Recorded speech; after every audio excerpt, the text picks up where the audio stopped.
With the third choice in the 2004 NFL Draft, the Arizona Cardinals select Larry Fitzgerald, wide receiver, University of Pittsburgh.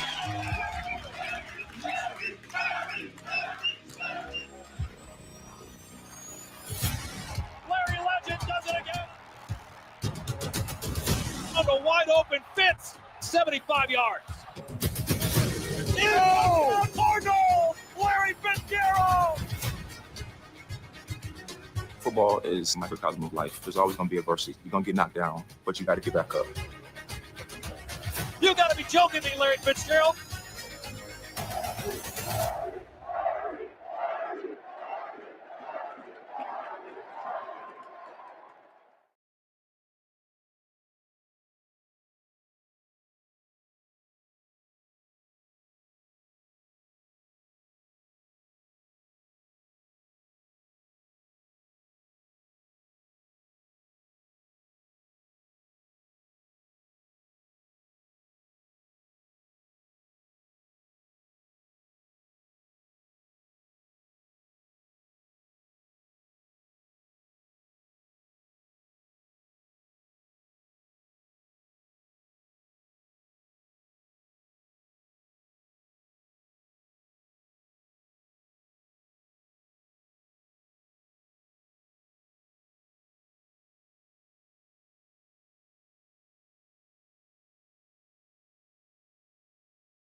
Hello, what's going on, everybody? This is Arizona Cardinals full front office breakdown live, number 3 pick overall, and it's a 2026 free agency. We're gonna hop into that a little bit too later on. My goal is to be on here for 30 minutes, so all the Arizona Cardinals fans, make sure that you send this out, share it to all your other fellow fans for the Arizona Cardinals. I want to hear what you guys have to say. You guys know the team better than me. What I'm doing, I'm trying to look at everybody roster, all the teams in the NFL. Also here, you might get a little UFL if I could do that as well. But right now, we're breaking down the Arizona Cardinals, and let's have some fun. Before I get into the Arizona Cardinals, I want to play this again. This is one of my favorite players, Larry Fitzgerald. I just want to say congratulations, well deserved, Hall of Fame. He's going to the Hall of Fame. So yeah, he was one heck of a wide receiver, really big wide receiver with great hands. So that's what kind of jumps out at me. So I just want to say congratulations to him, his family, and then also the Arizona Cardinals organization and all you fans. With the third choice in the 2004 NFL Draft, the Arizona Cardinals select Larry Fitzgerald, wide receiver, University of Pittsburgh.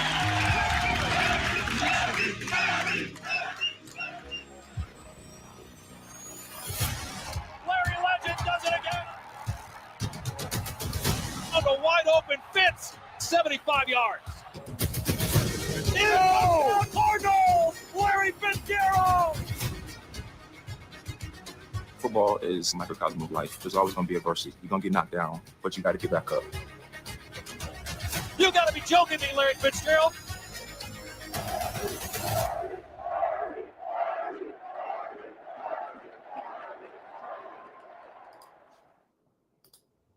With the third choice. Congratulations to Larry Fitzgerald. One heck of a player. So now let's get into this. So, before I start, all the fans out there for the Arizona Cardinals, what should the Cardinals do at number 3? Type into the comments in the live section. Let me know, because your opinion really matters here on this channel. So that's why I'm doing this. I want to hear from all the fans all across the country. I mean, all across the United States and really the world, internationally. I know a lot of people are cheering for different teams in different regions of the world. So now, I'm Maurice. How you doing? Let's get into this. Let's start right here. So the Cardinals, the owner, Michael Bidwell, that's the owner. We're going to kind of, take a little peek here and there. I'm not going to stay too long on these guys. The general manager, Monti, I'm going to try to pronounce his last name, Monti Ossenfort. If I'm pronouncing that wrong, Mr. I would say Monti, just give me just show me a little break. Show me some grace, okay? Head coach Mike LaFleur. So yeah, he's a brother of the head coach for the Green Bay Packers. So yeah, let's kind of look at them a little bit. And like I said, guys, while we're looking at them, put in the live chat if you're just coming on. Just let me know who you think the Cardinals should pick at number 3. Okay, I'm gonna go really fast, guys, because I really need to break all this down. And I only have like 25 minutes, so I got to get something going right now. So, okay, here we go. So let's talk about the topics.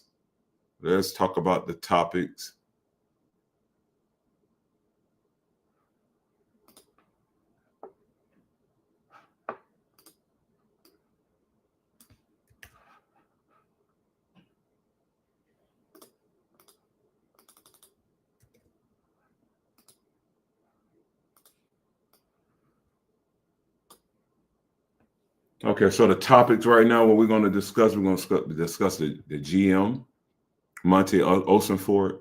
We're going to try to, just break down his vision. Mike LaFleur, the new head coach. Like I said, he's Coach LaFleur from the Green Bay Packers. That's his brother. We're going to kind of talk about his system and identity, the roster build strategy, meaning the free agents and who they gained, who they lost. The trenches, is that important for the Cardinals? What do you guys think as far as the offensive support? Has that been a weakness? For all the Cardinals fans out there, what do you think the Cardinals' main categorical, I guess, approach should be as far as like what position is really, really needed based on what you have seen the past, 3 years?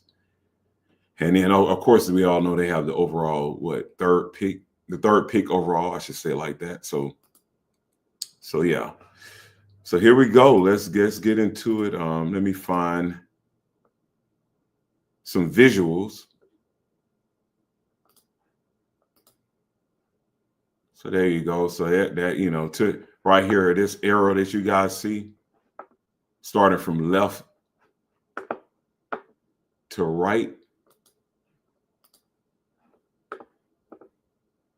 Okay, so the owner is Michael Bidwell.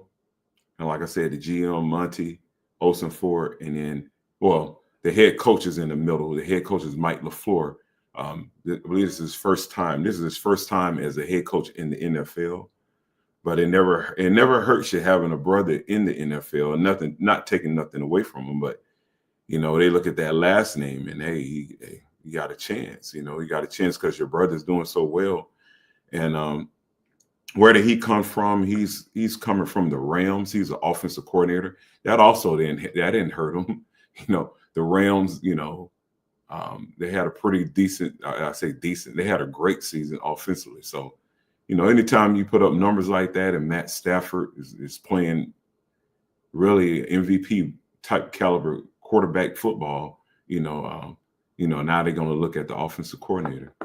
So, I mean, that's just what happened. So that's how football works. And so, yeah, congratulations to Coach LaFleur, Mike LaFleur. And, hey, I hope he ends up being as great as his brother, just that speaking to him as a coach myself, in the ranks. So, yeah, I know how that is. So, yeah, I always hope that coaches do well, but then when they play you don't hope. You hope that's one game that they don't do well in. But well, okay, here we go. So let's see here.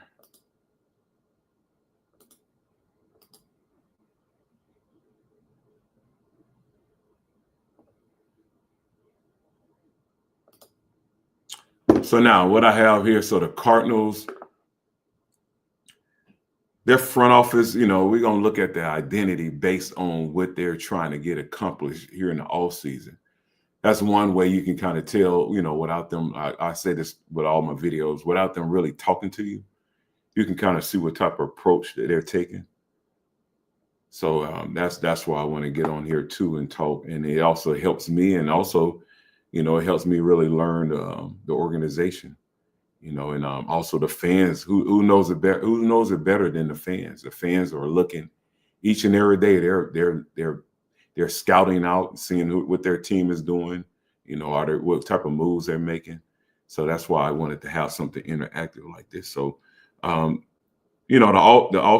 office. What I see from the Cardinals seem like they're taking a balanced approach to build a roster. When I say balance, I mean offense and defense. Sometimes you'll see you'll see an organization focus heavily on a particular side, whereas they look like they're kind of doing both. So I know one of the free agents. We'll get into it. I live in Atlanta. They actually got themselves a great running back from the Atlanta Falcons, Tyler Algier. I feel like just that pickup and that move, there really was kind of just like I said yesterday, talking about who was at the Jets. That every team, especially Seattle Seahawks, which is in their division, they're taking a page from the Super Bowl winners. That's what it's a copycat league. So what better way to do, to run and get your running game going than to get one of the toughest backs that I've seen in a while. And Tyler Algier, I'm getting ahead of the game, but that was probably one of the biggest signings that they had as far as the free agency. Really just them making that priority move that kind of let me know that that LaFleur, he's looking at running the ball heavily. So, and you can say that about the league. Really, it seemed like the league is taking a turn now. You had the 11 personnel, the doubles look, meaning 4 wide receivers. Here it was popular, and so now things are changing a little bit. That's when the Patriots kind of won, that you saw them was spreading people out. But the Patriots could run too, though, but they were running different formations.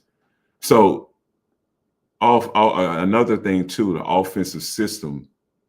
LaFleur is coming from the Rams, so Cardinals, you're gonna see a lot of similarities with the Rams offense of last year. Rams, they ran the ball pretty good. They didn't have to run it a lot, because they had Matt Stafford. They had some pretty good wide receivers, but they did believe in running. And also the trenches. If you're going to run, you got to get the trenches. The trenches have to be your priority. So yeah, there you go right there. Let me get you on this site so you guys can see what we're looking at, and then just go step by step with the visuals.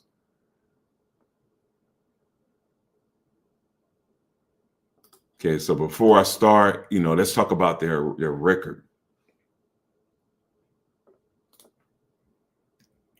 Let's talk about the Cardinals' record. So, 25-26 season, the Cardinals finished 3-14. They were 4th in the NFC West division. That means they were last. And it's a telltale sign. That's why they picking number 3. No disrespect to the Cardinals fans, but that's just reality. You lose and you're last place, and you only won 3 games, more than likely you're going to be at a top 3rd pick or 4th pick. So they, unfortunately for the Cardinals, but I guess kind of fortunately, depending on the situation, because they get to pick, really high in the draft. They lost 9 straight games. And like I said, the Rams and the Seahawks in the division. So really, it's kind of deceiving, and the 49ers. So all of those other 3 teams, they had 12 or more wins. So that's a hard division to try to win in. So Cardinals might not be a bad team, but just who they're playing, their competition is steep. So that makes it a little difficult. And points against, they gave up 488 points. So yeah, okay, let's move on to the next thing. I'm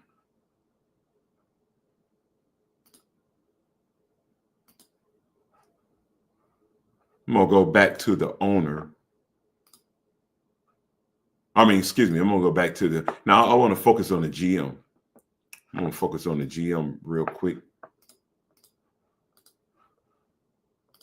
So Monti Ossenfort, that's him right there. I want to read a little bit about him. So this is Wikipedia. It says,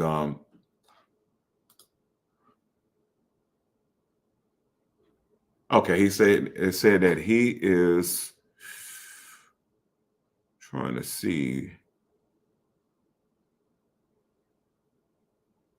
make sure I'm getting the right information. Okay, so he began his NFL career with the Minnesota Vikings in 2001, and before serving in the scouting department for Houston Texans during the inaugural season, it says that he will leave to serve as an assistant with the New England Patriots. So just going down his route, he was a quarterback, went to Minnesota Morris. Kind of really around the same time. I have something in common. He actually I'm telling my age. He actually came out, did the college thing about the same time. So typically, I guess we all wanted to play. So the franchise, I guess the front office guys are the ones who don't really make it, like myself.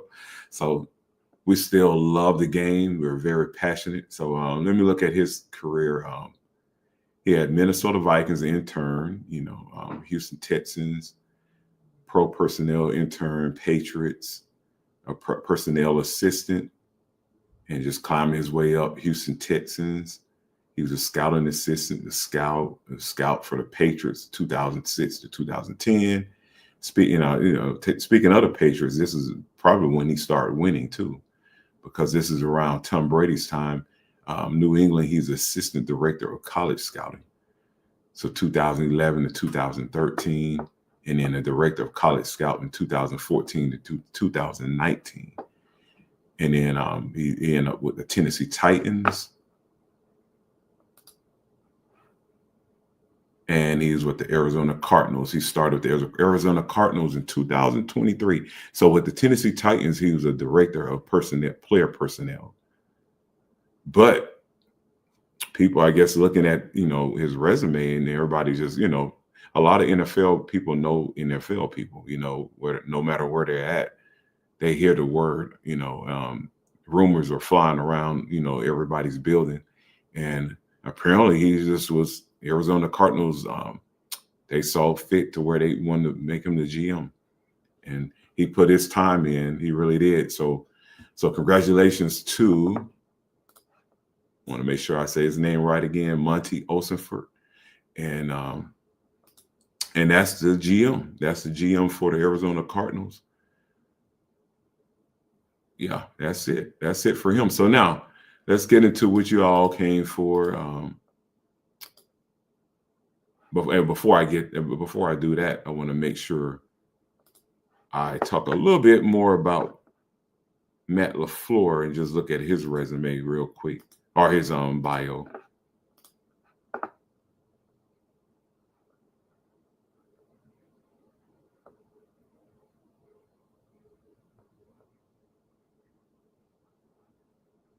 There we go. So yeah, that's Matt LaFleur right there. Make sure I minimize it so you guys can see. So what it says about Matt LaFleur, what does it say about Matt LaFleur?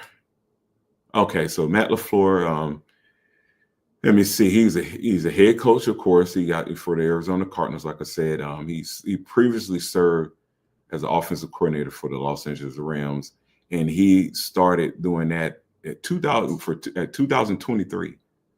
So 2023, which is a great resume, because when you look and see what the Rams have done, and he's only 39 years old. Wow, man, he really has done some good things. Thanks to the personnel that they had on the field. The Rams front office has done a great job of getting those guys in there.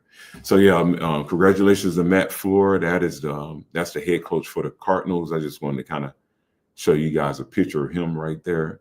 And now let's talk about some of the free agents that they have gained and some that they have lost. Put that on the screen.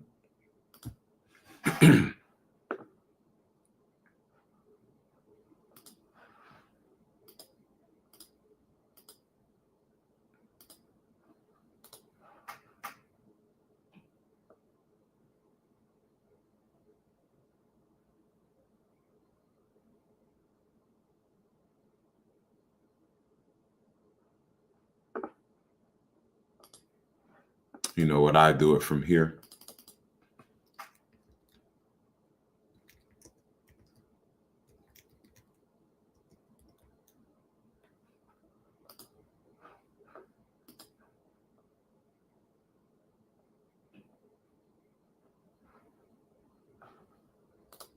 Okay, there you go. So let me make sure I get that. Try to get a little bigger for everybody who probably can't really see that. Okay, so right here it says the 2026 free agent signings. Okay, so these are the additions. They've signed Isaac Samulu up to a 3-year. You guys see it. Tyler Algier, that's the one. Yeah, that's the running back for the Atlanta Falcons. I really think he's going to be. Just being in Atlanta, just growing up watching Atlanta, I feel like Tyler Algier he was one of my favorite backs because he reminded you of an old school running back. He's very physical, kind of short but stocky, and like a bowling ball, So yeah, they got a great running back, and you can just lean on him. He don't really fumble that much.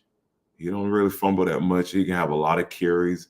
He really take care of the ball. He might have one every blue moon, but yeah, he's a great running back. Gardner Minshew.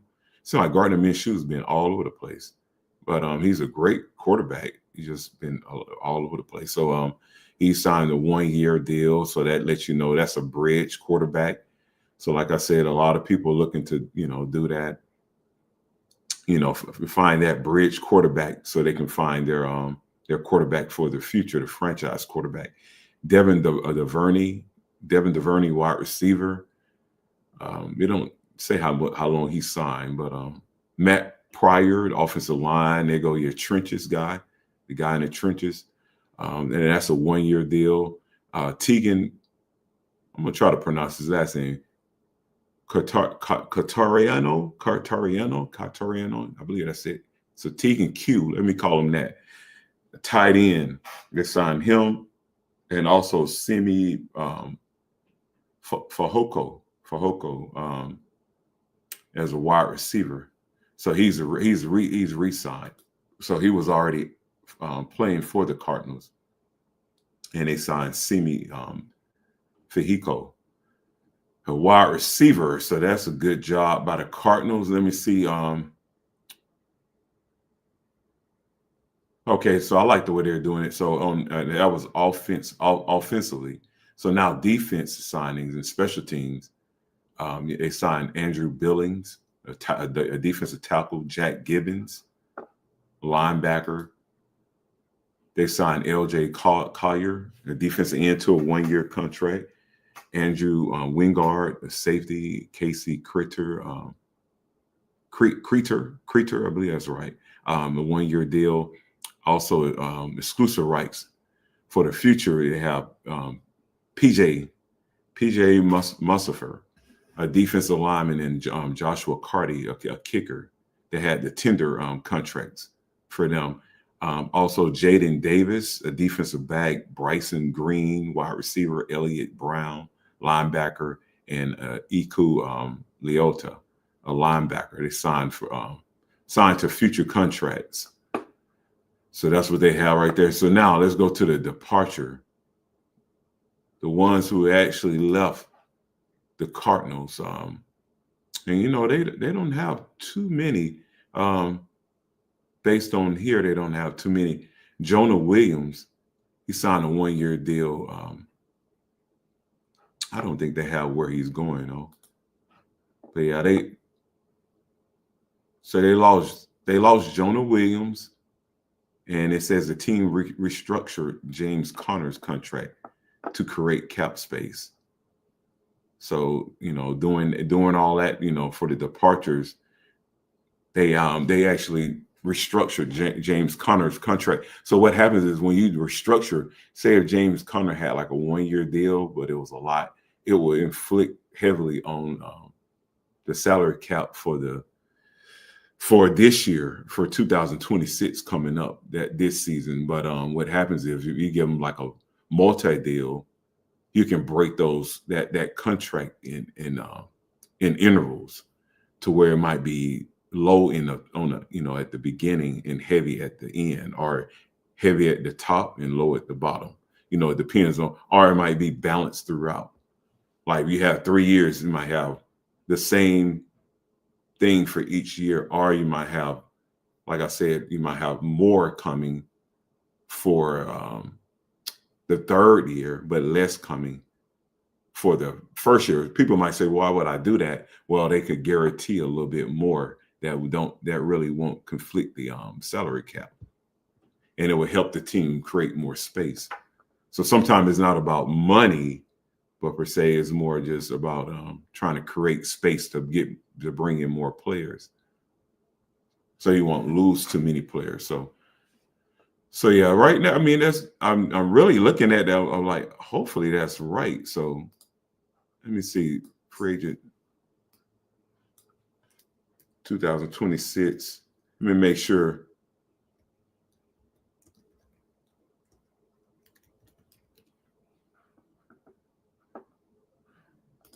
Okay, yeah, I would like to say I was about to say, you know what? I'm not used to seeing that just one person. So okay, so here's who they lost. My apologies on that. Jalen Thompson. So these are the free agent, some more losses that the people who they lost. Now this is a big one. Kyler Murray, quarterback.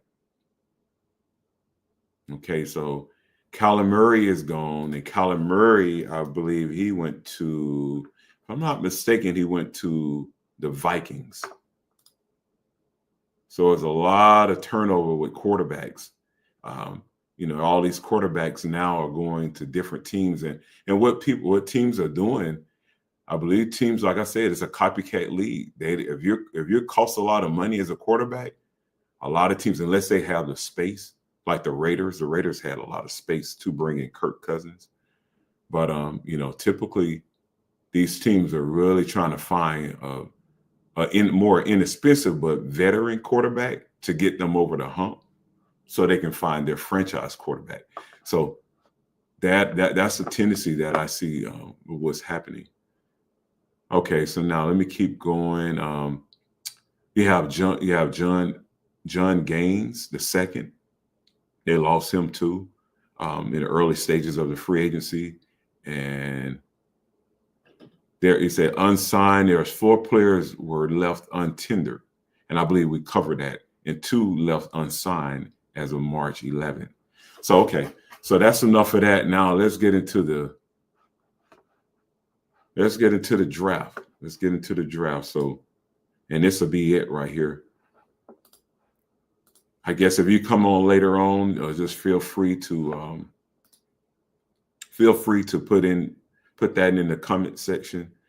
I know this is like during the day of everybody working and things like that. So when you see this video later, it just helps. I always want to hear all the Cardinals fans that want to see what you have to say about the number 3 pick overall.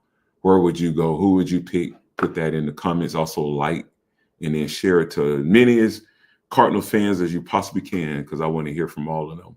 So yeah, let's get into it. 2026 mock draft. So who do I have first? Okay, you guys are going to see it in 1 second. So what I like doing, I like typing it in, so you can see at the bottom in that blue little banner. I like having it in the banner so that when people see it, they'll know exactly what I'm talking about. So I don't want to just talk about the player. I want to introduce them like we're making a draft for real. So this is a simulated mock draft based on pro football front office point of view. Okay, so round 1, pick 3. I'm going out of Texas Tech. It's an edge guy. We're going to go with David Bailey. I'm going to make sure I say that one more time because I didn't actually do it right. Okay, let me make sure I put the drama and suspense in here.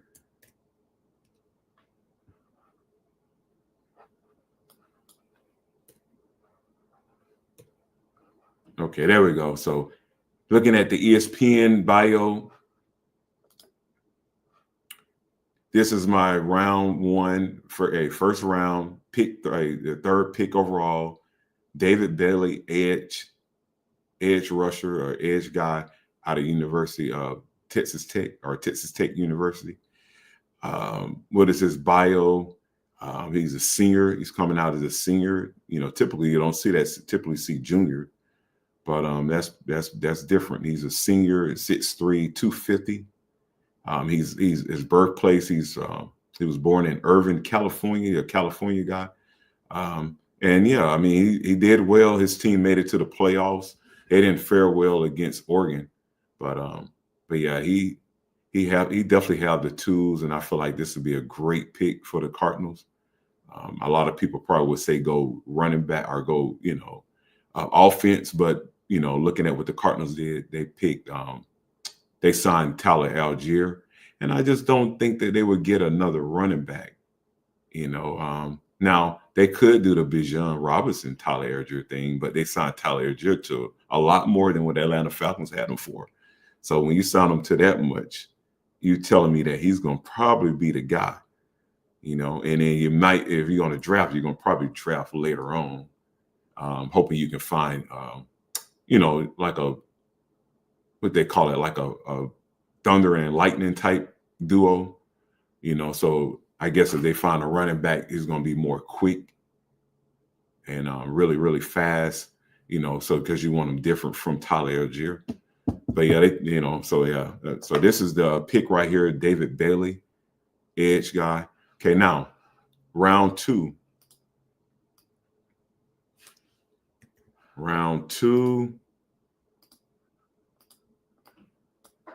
And the pick overall, it is a 34th pick overall. Make sure I get this on here so you guys can see.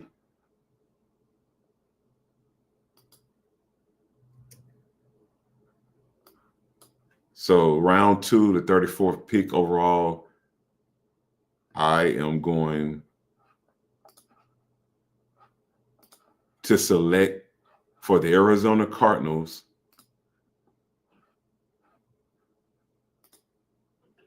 Matt's. Why are these last names are so difficult? Ahenacor. If I mispronounce that, Max, forgive me. But I'm gonna say Max I. Max I, offensive tackle from Arizona State. And he's coming out of Arizona State, so that means he's in state. So I feel like that'd be a great pick. What better player, they probably know him. He's going to be, if he's available, I can see them going there. And now you're getting your offensive tackle to protect your quarterback, especially for the future. And then also now, for the present. So, hey, I believe they're going to stay in state and get Max Ahenacor from Arizona State. Okay, So Arizona Cardinals, they have a first round, a second round, a third round, a fourth round, a fifth round, sixth round. Okay, so they have the typical picks, so they have all rounds. One draft pick in each round. So now we're going to round 3, pick 65.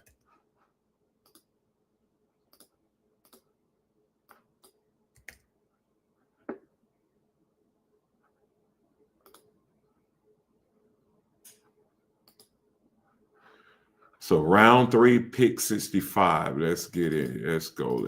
And for the Arizona Cardinals, you guys might can see when I'm typing it in, you can cheat.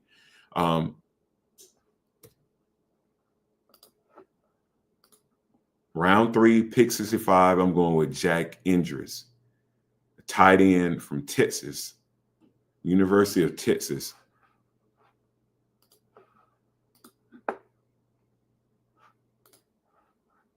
I'm going to say it one more time. So round 3, pick 65. I'm going with Jack Indris, University of Texas. He's a tight end. He was number 88, and he's a junior. He's coming out as a junior. He's 6'4", 240. He's from Danville, California, another California guy. So I feel like they're going to stay on the West Coast. You see, there's a lot of players coming from California, Georgia, Texas. Man, wow. So that is my third round pick, the pick 65 overall for the Arizona Cardinals. Now we're going to round 4, pick 104.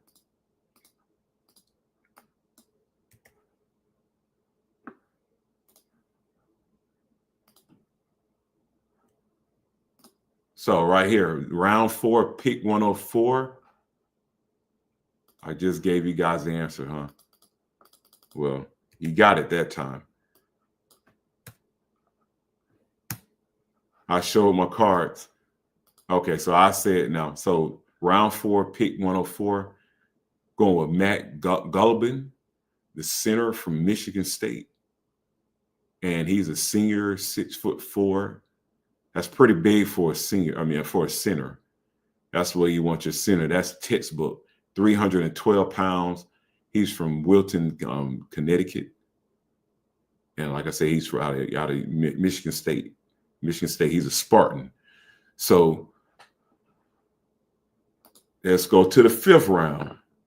Trying to really go through this really quick.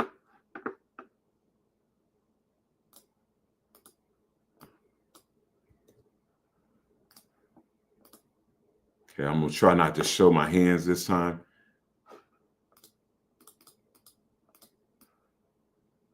Oh, man, you guys are going to love this. And see, this is the great pick. And this is why I said, now I'm going to give you guys a hint.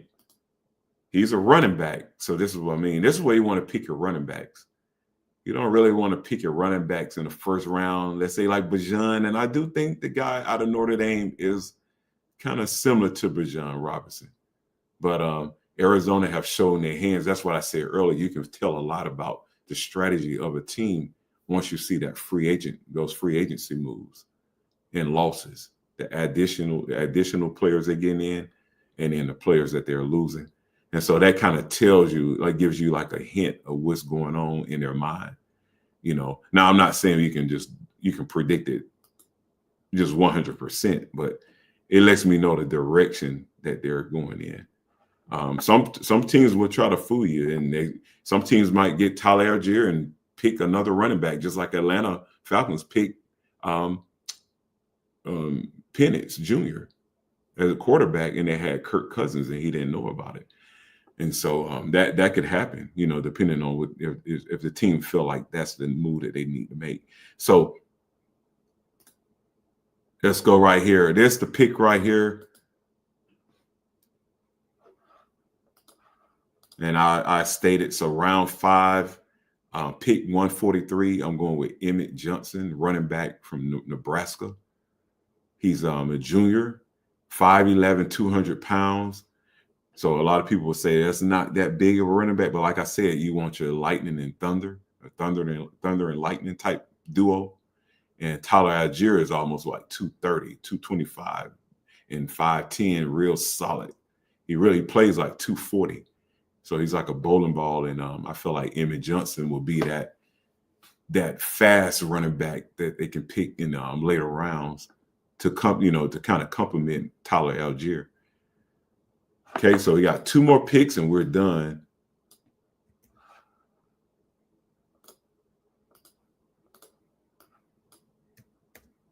Okay, this next pick, I'll give you guys a hint, is coming out of the school that won the championship this past season.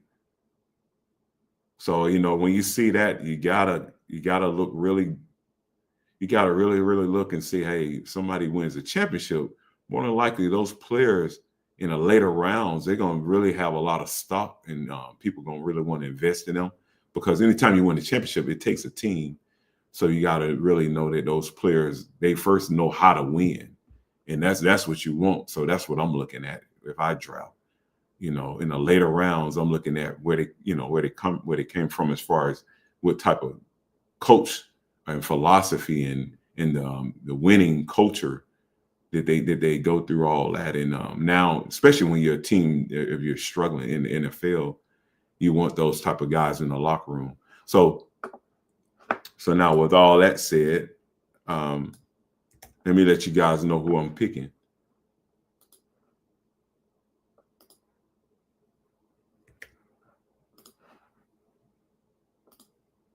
So the round 6, pick 183.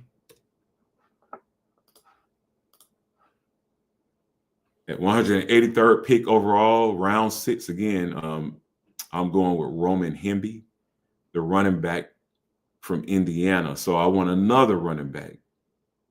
I want to run another running back. So it's not bad to have 2 running backs. I always felt like, shoot, you know, and also if they're great, then guess what? The capital of drafting, that begins to be a capital for you to do what? To trade. So now somebody else, like 2 years might want one of your running backs, and you can afford to get rid of one of them. And then now you can get another draft pick. So that's why I say I don't believe in forcing. I believe in getting what's the best selection that you can find, especially if it's on your board, the top players on your board. So that's what I look at, especially in the later round. So we're going to round 7. This is the last pick. Round 7, the last pick. Here's the last pick for the Cardinals. This is a 217th pick overall.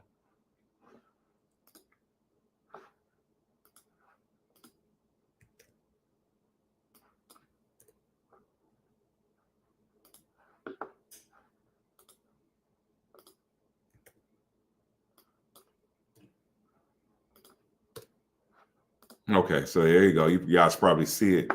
So yeah. So round 7, pick 217. I'm going with Devon Marshall, cornerback, the defensive back out of North Carolina State. Now, what's his measurables and his bio base? He's a senior. He's 5'11", 200. That's pretty solid for a cornerback. Of course, a lot of people want nowadays 6'1", 6'2", but you're not going to see a lot of that in round 7. Those guys are going to be gone, especially if they can play. And he's out of Boston, Massachusetts. So yeah, that is it. So didn't see any comments today.